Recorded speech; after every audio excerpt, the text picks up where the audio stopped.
Hello everyone, welcome again. So watch my previous video and subscribe to my channel.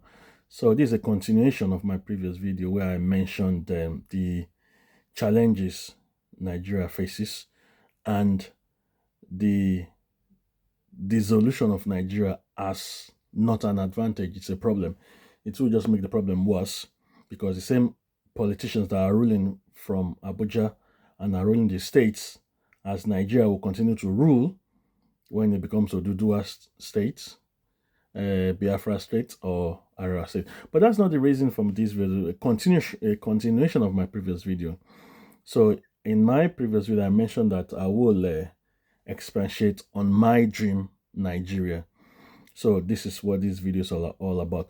My dream Nigeria is a Nigeria where powers are devoluted, there is devolution of power from Abuja to all the governing regions, just like what we have in the United Kingdom, where Scotland, Wales, and Northern Ireland have a level of devolution, a level of powers, and they maintain the affairs of their respective regions.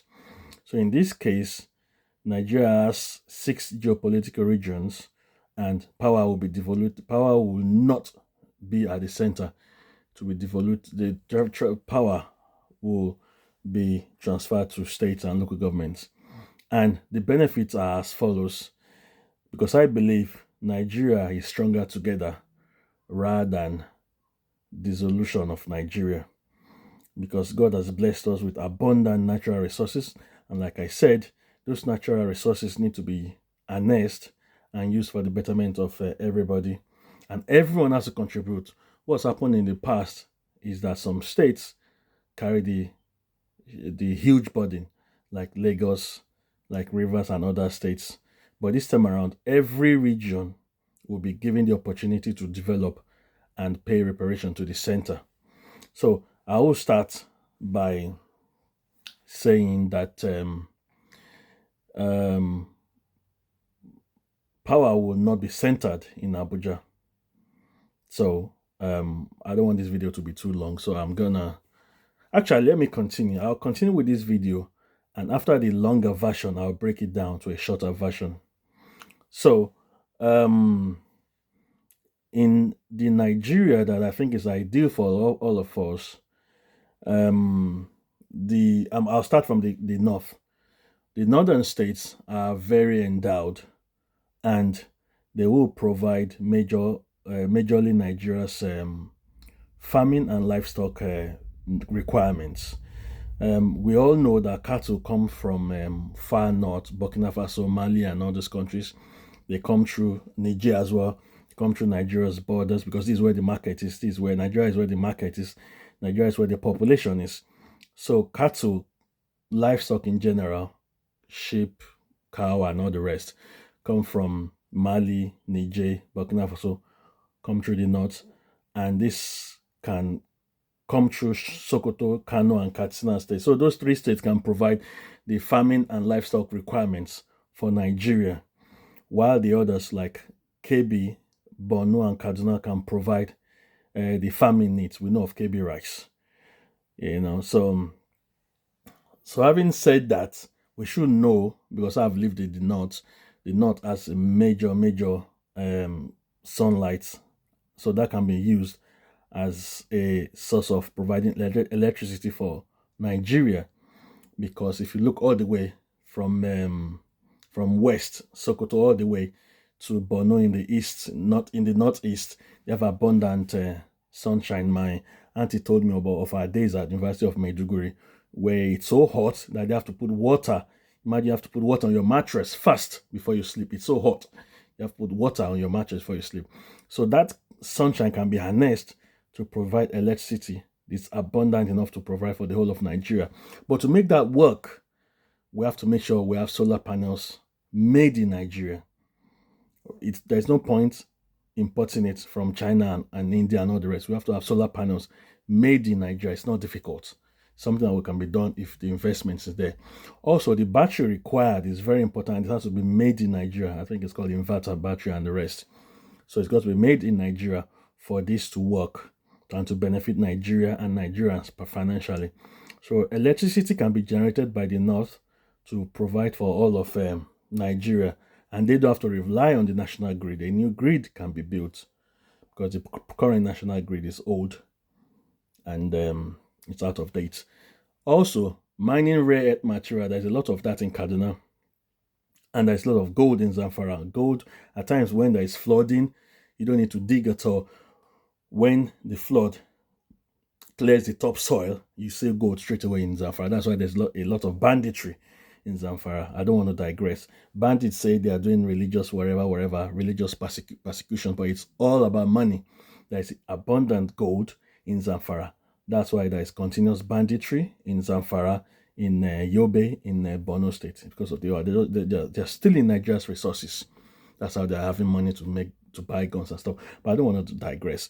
So Nigeria can make enough money and improve our forex by mining gold in Zamfara and mining rare earth material in Kaduna. So coming to the Middle Belt, the Middle Belt states like Plateau and Benue, they can feed the whole of Nigeria. They have arable land. They have perfect soil there that does not even require fertilizer. Perfect weather. Those two states can provide enough farm produce for the whole of Nigeria. And if you look at Kogi as well, Kogi also can do the same. And Nasarawa, there is abundant rare earth materials in Nasarawa that will increase Nigeria's forex requirements. So from the north, if you go to the east, the east, hopefully, if supported financially and economically, they can be the tech hub of Nigeria, where cars, electrical appliances, fridge, freezer, TVs, and all that stuff, phones, phone charger, and all these stuffs can be produced. And those guys are so clever, they're so intelligent that they can make these things, so all these electrical appliances, and we can turn it to a major export hub. We can dredge the River Niger, so our large ships can come through Onitsha and export these things. Alternatively, we can use the ports in south states to export all these products, electrical products, out of Nigeria and make foreign exchange for the country. So the east can also generate its own power through gas. There's abundant gas in Enugu and in Imo states, and through coal. So coming further south to south, we know south has abundant crude oil, and they can generate electricity through gas and wind turbines, because there is close proximity, Bayelsa Rivers, Akwa Ibom, close proximity to the Atlantic Ocean. So coming to the southwest, that can be Nigeria's Silicon Valley, and it can also be Nigeria's tech hub and fintech hub. We know Nigeria has the highest fintech subscription in Africa at the moment, higher than South Africa, higher than Egypt, higher than Morocco. Everyone wants to invest in Nigeria fintech economy. It's booming at the moment. So gold can also be mined in Osun State, while Kwara, Oyo, and Ogun State can chip in with agricultural produce. Lagos continues to be Nigeria's economic nerve center. Can also Lagos can generate huge electricity through wind turbines from the Atlantic Ocean.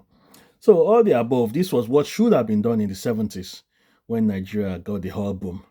But sadly, our previous leaders wasted the money. They gave it away. They had the Jamboree party. That's what UAE has done right, what we did wrong. UAE was like a desert in the 70s. They hit oil and they invested massively in their country. Norway did the same. Rather than spend it lavishly, they saved it. Now they are reaping the benefit now. Norway has the largest sovereign national fund in the whole world.